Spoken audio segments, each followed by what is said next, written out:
está extremamente crítico. Eu vou parar com isso. Bem, obrigado a todos, né? Vamos começar agora o nosso debate. Eu tinha, inclusive, me inscrito para falar no momento que eu estava na plateia, mas eu vou primeiro ler uma pergunta que nos chega aqui do Ivens Cordeiro, coordenador de ordenamento ambiental da SEMA do Pará, e a pergunta é para o André, do IPAM. Na sua pesquisa, você considerou as superposições dos imóveis rurais? Caso não, teremos muitas propriedades com o mesmo desmatamento?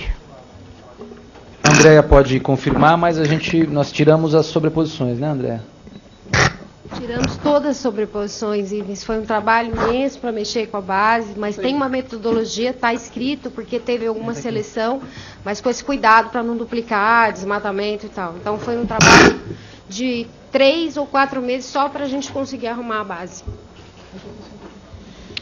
Bem, eu queria tecer algumas considerações, né? Primeiro, me congratular com esse debate.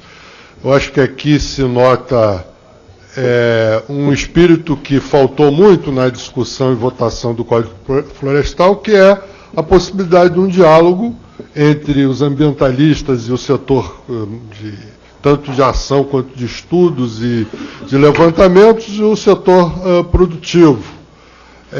Eu acho que aquela discussão ela realmente foi um desastre total, e agora estamos aqui tentando, de alguma forma, cultivar essa pequena plantinha, né, promissora, que resulta de todo aquele processo, que é o CAR. Eu tenho uma visão do CAR, que eu acho que o CAR, da forma com que ele está sendo concebido e com os objetivos que ele, no momento, persegue,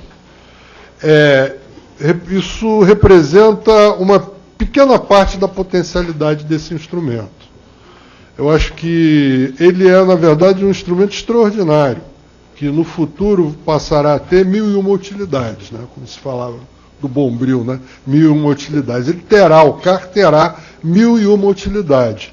Inclusive, para o produtor rural, um instrumento muito poderoso do próprio ponto de vista econômico, de atração de certos tipos de investimento, então, eu vejo assim, quando o dia que, provavelmente no ano que vem, nós teremos um novo acordo internacional do clima, com metas obrigatórias para os diferentes países, que provavelmente serão obrigatórias à luz da legislação nacional dos países, e não um tratado da forma com que era concebido. Isso vai propiciar uma reativação do mercado de carbono, que anda muito depauperado, e, evidentemente, o Brasil é um país absolutamente muito bem posicionado para atrair esses recursos. E, evidentemente, com as propriedades todas devidamente georreferenciadas e mapeadas pelo CAR, isso é um instrumento poderoso de facilitação e dá muita atratividade para esse processo.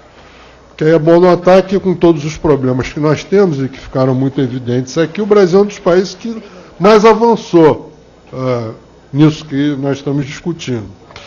Então, existe esse potencial. Por outro lado, eu tenho batalhado junto ao nosso governo, ao Itamaraty e tudo, para a instituição de um novo mecanismo paralelo ao mecanismo de desenvolvimento limpo, que seria um mecanismo de ação antecipada e adicional, vinculado com a criação de uma moeda do clima, entre aspas. Então, sem querer entrar em muito detalhe, os países que ultrapassarem as suas metas ou anteciparem as suas metas seriam remunerados numa moeda do clima, que serviria para adquirir produtos, serviços e tecnologia que levasse à redução subsequente das emissões. Isso, evidentemente, tem um desdobramento para o setor que nós aqui estamos discutindo. A pergunta que não quer calar, e que eu me faço todo dia, é um pouco a seguinte. Bom, nós estamos implementando o CAR basicamente em função daquilo que prevê a nova lei do Código Florestal, que, como eu falei, é uma pequena parte das suas potencialidades enquanto instrumento. O CAR, e sobretudo se a gente vê todo o seu potencial para outras coisas também, todo o potencial para outras coisas também, ele não se adequa muito bem a ser gerido por uma estrutura de comando e controle do tipo governamental. A verdade é essa. O governo faz mal essas coisas. Embora, claro, a participação do governo, tanto dos estados, municípios e a União, é fundamental no sentido de fiscalizar, de validar, de atestar. Mas a gestão técnica de um instrumento dessa natureza não é muito compatível com órgãos situados dentro da lógica de comando e controle. E dentro da burocracia, cada ano pior que nós temos.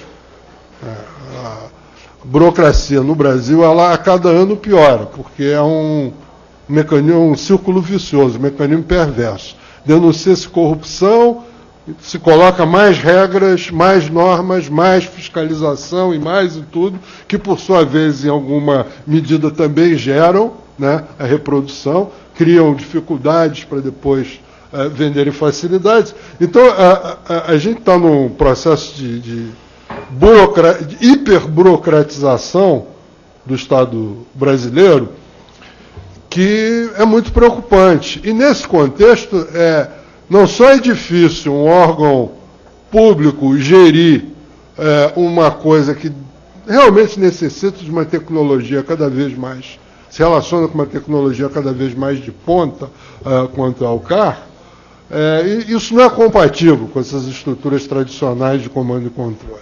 Então, o que eu me pergunto às vezes é o seguinte: se não seria o caso para se cuidar de todos os aspectos de gestão técnica do CAR em relação às suas tarefas atuais e suas eventuais tarefas futuras, que se criasse um ente diferente, um ente público-privado, uma empresa sem fins lucrativos e tudo, que pudesse, inclusive, até eventualmente emitir títulos que permitissem a sua capitalização em relação a coisas que são perfeitamente previsíveis dentro desse processo. Eu acho que isso é uma discussão interessante, que eu gostaria de...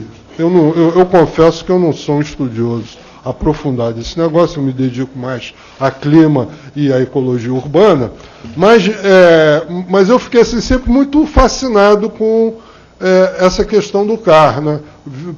Eu percebo aí que existe uma coisa de um potencial muito grande, mas que, do jeito que está, a gente percebe que não consegue decolar. É como, sei lá, um avião com excesso de carga. É difícil decolar se for depender, nos seus aspectos assim, mais técnico-operacionais, da estrutura do Ministério do Meio Ambiente, da estrutura das secretarias de meio ambiente dos estados, da estrutura das secretarias de meio ambiente do município e, sobretudo, da capacidade ou não de entrosamento entre isso tudo, que a gente sabe que realmente também é muito complicada, com questões políticas e de outra natureza. Então, eu deixaria aqui para todos a seguinte pergunta: haveria a possibilidade, na opinião de vocês, qual seria a utilidade, na opinião de vocês, que conhecem esse troço muito mais do que eu, um ente gestor diferente para o CAR nos seus aspectos técnicos, sem retirar os poderes normativos e fiscalizadores do poder público? Se eu faço essa pergunta. Funcionando isso aqui. Aqui, pronto. Agora vai. Bom, vocês viram que pela qualidade da pergunta